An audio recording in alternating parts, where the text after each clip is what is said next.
உலகெங்கும் வாழும் ராஜ் தொலைக்காட்சி அன்பர்களே, என் நெஞ்சம் நிறைந்த நேயர்களே, எல்லாரும் நல்லா இருக்கீங்களா? உங்கள் அத்துணை பேருக்கும் உங்கள் ஆத்மார்த்த ஜோதிடர் நங்கநல்லூர் டாக்டர் பஞ்சநாதனின் இனிய காலை வணக்கங்கள். இன்னைக்கு நம்ம பார்க்க போவது 2025ஆம் ஆண்டு ஆகஸ்ட் மாதம் 29ஆம் நாள் வெள்ளிக்கிழமைக்குரிய தினபலன்கள் பார்க்க போறோம். தமிழ் வருடத்தில் இது விசுவாவசு வருடம் ஆவணி மாதம் 13ஆம் நாள். இன்னைக்கு காலையில 11:52 வரைக்கும் சுவாதி நட்சத்திரத்தில் சந்திர பகவான் பயணம் பண்றார். பிறகு விசாக நட்சத்திரத்தில் நமக்கு அனுக்கிரகம் பண்ணுவார்.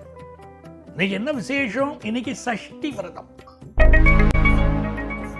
மேஷராசி என்பர்களே, உங்கள் ராசிநாதன் செவ்வாய் பகவான். அந்த செவ்வாய்க்கு அதிபதி யாருன்னா முருகப்பெருமான் தான். மேஷராசிக்காரர்கள் இன்றைக்கு சஷ்டி விரதத்தை மேற்கொள்ள வேண்டும். உங்களுக்கு இருக்கக்கூடிய மனதுக்கு நெருக்கடி, நம்மளுடைய எதிர்காலம் என்னாகுமோ என்ற கவலை, இதெல்லாம் இன்றைக்கு சஷ்டி விரதத்தை கடைபிடிப்பதனால் உங்கள் பிரச்சனைகள் தீரும். புதிய சொத்துக்கள் வாங்கக்கூடிய யோகம் உருவாகும். பிள்ளைகள் உங்களுக்கு சப்போர்ட்டா இருப்பாங்க. தன வருமானம் பெருகும். வியாபாரத்தில் தந்திரமாக செயல்பட்டு போட்டிகளை சமாளிப்பீர்கள். மாணவர்களுக்கு அதி உன்னதமாக வெற்றிகளை பெறும் நல்ல நாள். ரிஷபராசி என்பர்களே, ரிஷபராசிக்காரர்களுக்கு சந்திர பகவான் இன்றைக்கு 6ஆம் இடத்தில் சென்று கொண்டிருக்கிறார். ராசிக்கு 2ஆம் இடத்தில் குரு பகவான் அமர்ந்திருப்பது ஒரு அதிர்ஷ்டம். ஆகவே நல்ல தன வருமானம் வந்து சேரும். இன்றைக்கு கொழுப்பு சேர்ந்த உணவுகளை சேர்ப்பதில் ஒரு ஆர்வம் அதிகமாக இருக்கும். அந்த உணவுகளை சேர்ப்பதனாலே கொஞ்சம் வயிறு சம்பந்தப்பட்ட உபாதைகள் சிலருக்கு வரலாம், கவனம் தேவை. உங்கள் பிள்ளைகளினால் உங்கள் குடும்ப வருமானம் பெருகும். சில இடத்துல குடும்பத்தில் சில வாக்குவாதங்களும் நிகழும். ஆகவே உறவுகளிடம் கொஞ்சம் அனுசரித்து போகணும். பூர்வீக சொத்துக்கள் சம்பந்தமான பிரச்சனைகள் வந்துவிட்டு விலகும். இந்த நாள் வேலை பார்க்கக்கூடிய இடங்களிலே சில நெருக்கடிகள் இருக்கும். அழகாக சமாளிப்பீர்கள். வியாபாரத்தை நேர்த்தியாக செய்வீங்க. மிதுனராசி என்பர்களே, நீ இந்த வேளை தன்னில் நேயன் இணை மறந்தால் நான் இந்த நானிலத்தில் நாடுதல் யாரிடமோ, ஏன் இந்த மௌனம் அம்மா ஏழை எனக்கருள ஆனந்த பைரவியை ஆதரித்தாழும் அம்மான்னு சொன்ன மாதிரி இன்னைக்கு மயிலை கற்பகவல்லியை நீங்கள் வழிபடணும். மிதுனராசிக்காரர்கள் மயிலை கற்பகவல்லியை வழிபட்டால் இன்னைக்கு பொருளாதாரம் உயரும். இந்த நாள் உங்களுக்கு குடும்பத்தில் மன மகிழ்ச்சியான செய்திகள் வரப்போது. பொழுதுபோக்கு விஷயங்களில் ஈடுபாடு கூடுங்க. ஹையர் எஜுகேஷன் படிக்கிற வாய்ப்புகளும் கூடி வருங்க. வியாபாரம் மிகச்சிறப்பாக செயல்படுத்துவீர்கள். நன்மைகள் அதிக அளவில் நடைபெறும் நல்ல நாள். பொருளாதார நிலை உயரும். கடகராசி என்பர்களே, கடகராசிக்காரர்களுக்கு புதுசா வீடு மன வாங்கக்கூடிய யோகம் உண்டு. இந்த நாள் சுக்கிர பகவானுடைய ஒரு பார்வை, சுக்கிர பகவானுடைய இணைவு உங்களோடு இருக்கிறது. ஆகவே இந்த நாளில் உங்களுடைய தோற்றப்பொலிவு அழகாக இருக்கும். திருமணம் சம்பந்தப்பட்ட சுப நிகழ்ச்சிகள் சம்பந்தப்பட்ட செய்தி வந்துகிட்டே இருக்கும். நல்ல ஆடைகள் வாங்குவது, நல்ல ஆபரணங்கள் வாங்குவது, இதில் ஒரு ஈடுபாடு இருக்கும். பொழுதுபோக்கு விஷயங்களில் ஈடுபாடு கூடும். 10th +1 +2 படிக்கக்கூடிய ஸ்டூடெண்ட்ஸுக்கு படிப்பில் ஆர்வம் அதிகரிக்கும். வியாபாரம் சிறப்பாக நடக்கும். இன்னைக்கு சிம்மராசி என்பர்களே, சிம்மராசிக்காரர்களுக்கு நன்மைகள் அதிக அளவில் நடைபெறும் நல்ல நாளாக இந்த நாள் அமைகிறது. ராசிக்கு 7ஆம் இடத்திலே ராகு பகவான் அமர்ந்து உங்களை பார்த்து கொண்டிருக்கிறார். குரு பகவான் லாபத்தில் இருக்கிறார். இவை இரண்டுமே உங்களுக்கு சாதகமாக இருப்பதனால் இது மிக நல்ல நாள். சிலருக்கு வெளிநாட்டு ஆப்பர்ச்சுனிட்டி கூடி வரும். உங்களை குறை சொல்லுபவர்கள் குறை சொல்லிக் கொண்டே இருக்கட்டும், அதை பற்றி கவலைப்படக்கூடாது. என்னைக்கும் யாரும் எல்லோரையும் பாராட்டி விட போவதில்லை. நீங்கள் என்ன நன்மை செய்தாலும் உலகம் உங்களை பாராட்டுமானா சிலர் பாராட்டுவார்கள். அதே நேரத்திலேயே சிலர் தூற்றி கொண்டிருப்பார்கள். அதை பற்றி கவலைப்படக்கூடாது.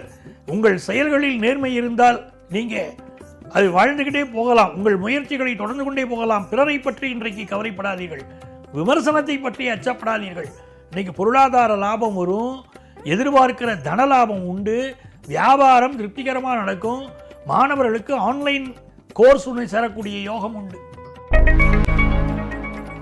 எனதருமை கன்னிராசி என்பர்களே, கன்னிராசிக்காரர்களுக்கு தனஸ்தானத்திலே சந்திர பகவான் அமர்ந்திருப்பது ஒரு யோகம். அவரை தனகாரகன் குரு பகவான் பார்ப்பது ஒரு அதிர்ஷ்டம். ஆகவே இந்த நாள் நன்மைகள் அதிக அளவில் நடைபெறும் நல்ல நாளாக கன்னிராசிக்காரர்களுக்கு அமைகிறது. நல்ல தன வருமானம் வந்து சேரும். அதே நேரத்திலே உடல் சோர்வு, அசதி போன்றவையும் கன்னிராசிக்காரர்களுக்கு இன்னைக்கு உண்டு. இந்த நாளை பொறுத்த வரைக்கும் உங்கள் குடும்ப வாழ்க்கையில் கொஞ்சம் அனுசரித்து போகணும், கொஞ்சம் கண்டு பற்றிச்சு குடும்ப வாழ்க்கையில், அதை புரிஞ்சுக்கிடுங்க. அதனால் கணவன் மனைவி கடையில் அனுசரித்து போங்க. புதிய சொத்து வாங்கக்கூடிய யோகம் உண்டு. படிக்கிற மாணவர்கள் ஒரு இன்ஸ்டிடியூஷன் விட்டு இன்னொரு இன்ஸ்டிடியூஷன் மாறக்கூடிய அமைப்பும் இப்பொழுது உண்டு. உங்கள் ப்ராஜெக்ட் ஒர்க்கெல்லாம் அழகாக பண்ணி முடிச்சிருவீங்க. வியாபாரத்தில் இன்னைக்கு அதிக இன்வெஸ்ட் பண்ணுவீங்க. துலாம் ராசி என்பர்களே, துலாம் ராசிக்காரர்களுக்கு நன்மைகள் அதிக அளவில் நடைபெறும் நல்ல நாளாக இந்த நாள் அமைகிறது. ராசிக்கு 10ஆம் இடத்திற்கு அதிபதியாக இருக்கக்கூடிய சந்திர பகவான் ராசியிலே இருப்பது ஒரு யோகம். சுக்கிர பகவான் ராசிக்கு 10லே அமர்ந்திருப்பது ஒரு அதிர்ஷ்டம். ஆகவே இந்த நாள் மருத்துவத்துறையைச் சேர்ந்தவர்கள் நல்ல பெயரும் புகழும் பெறுவீர்கள். கம்ப்யூட்டர் துறையைச் சேர்ந்தவர்கள் நல்ல பெயரும் புகழும் பெறுவீர்கள். அழகு கலை நிபுணர்கள், இன்டீரியர் டெக்கரேஷன் பண்ணக்கூடியவர்கள், கார் சம்பந்தப்பட்ட தொழில்கள் செய்யக்கூடியவர்கள், இவர்களுக்கெல்லாம் நல்ல வளர்ச்சி உண்டு. சிலருக்கு இப்பொழுது தொழில் மாறும். திருமணத்திலே இதயம் மாறி புக்கு எதிரும் கம்பன் எழுதுறார். அப்படி சீதையும் ராமனும் ஒருவரை பார்த்தபோது 2 பேரோட இதயமும் மாறி போச்சான். அப்படி கம்பன் எழுதியதை போல இன்றைக்கு காதல் உறவுகள் துளாராசிக்காரர்களுக்கு மலரும், வருமானம் உயரும். ரொம்ப நல்ல நாளுங்க. விருச்சிக ராசி என்பர்களே, விருச்சிக ராசிக்காரங்களுக்கு இந்த நாள் 12ஆம் இடத்தில் சந்திர பகவான் இருக்கார். சிலருக்கு ஃபாரின் போகிற யோகம் இப்போ வருதுங்க. உயர் கல்வி படிக்கக்கூடிய யோகம் வருது. வியாபாரத்தை திட்டமிட்டு செயல்படுத்துவீங்க, திருப்திகரமாக செயல்படுத்துவீங்க. சிலருக்கு கணவரோட கருத்து மாறுபாடு வந்துட்டு போகக்கூடிய அமைப்பும் இருக்குங்க. ஆனால் தொட்டது துலங்கும் நல்ல நாளாக இந்த நாள் உங்களுக்கு இருக்க போகுது. தனுசு ராசி என்பர்களே, தனுசு ராசிக்காரங்களுக்கு வருமானம் உயரக்கூடிய நல்ல நாள். ராசிநாதன் குரு பகவான் உங்களை பார்க்கிறது ஒரு யோகம். இந்த நாளில் பெண்களால் சிலருக்கு அவமானம் ஏற்படலாம். அதனால பழகக்கூடியவர்களிடம் கொஞ்சம் கவனமாக பழகுவது என்பது உங்களுக்கு நன்மையை தரும். சில இளைஞர்களுக்கு லவ் பிரேக்கப் ஆகக்கூடிய நாளாகவும் இருக்குது. அதே நேரத்தில் அதிகார பதவி சிலருக்கு கிடைக்கும், அரசு பதவி கிடைக்கும். இன்னைக்கு பிள்ளையாருக்கு தோப்பு கரணம் ஓடும், தோப்பு கரணம் போடணும் நீங்கள். அதனால் உங்களுக்கு நன்மைகள் பெருகும். உங்களை பற்றிய வதந்திகளை பற்றி இன்னைக்கு நீங்கள் கவலைப்படக்கூடாது. இந்த நாள் வியாபார லாபம் கூடும். மகர ராசி என்பர்களே, மகர ராசிக்காரர்கள் இன்றைக்கு தன்னம்பிக்கையோடு செயல்படுவீர்கள். உங்களுக்கு எதிராக யார் நடந்தாலும் அவங்களுக்கு குரல் கொடுப்பதற்கு, தைரியமாக குரல் கொடுப்பதற்கு நீங்கள் தயங்க மாட்டீங்க. வருமானம் கூடும். நல்ல பெர்மனண்ட் வேலை கிடைக்குங்க. நல்ல தொழில் செய்யக்கூடிய, ஸ்திர தொழில் செய்யக்கூடிய வாய்ப்புகள் கூடி வரும்.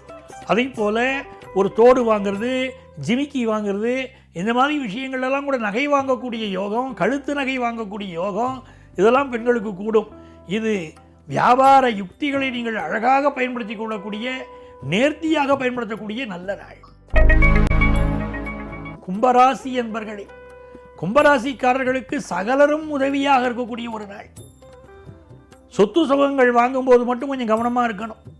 சொத்து வாங்கும்போது உங்களுடைய legal documents verification, legal verification இல்லாமல் எதையும் வாங்கிடாதீங்க. அதில் கவனமாக இருங்க. சகோதரர்களோடு சிலருக்கு கருத்து மாறுபாடு வரலாம். வண்டி வாகனங்களில் கவனமாக போயிட்டு வர வேண்டிய ஒரு நாள். அதே நேரத்தில் பண வருமானம் பெருகும். வியாபார லாபம் தித்திக்கும் நல்ல நாள். மீனராசி என்பர்களே, மீனராசிக்காரங்களுக்கு இன்னைக்கு பயணங்களின் போது கூடுதல் கவனம் தேவை. புதிய மனிதர்களை நம்பி எந்த வியாபார ஒப்பந்தமும் இன்னைக்கு செய்துக்க வேண்டாம். உங்கள் உடல் நலத்தில் கூடுதல் கவனம் எடுங்க. அம்மாவுடைய உடல் நலம், அம்மாவுடைய மனநலம், இதற்கு முக்கியத்துவம் கொடுங்க. ஏன்னா தாயிற் சிறந்தொரு கோயிலும் இல்லை. அதை புரிஞ்சுக்கோங்க. தந்தை சொல்மிக்க மந்திரம் இல்லை.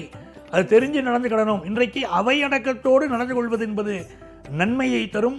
வேலை பார்க்கக்கூடிய இடங்களில் சிலருக்கு நெருக்கடி இருக்குங்க. கொஞ்சம் கவனமாக நடந்துக்கிடுங்க. அன்பர்களே, நாளைய பதிவில் மீண்டும் சந்திப்போமா? சர்வஜன சுகினோ பவந்து.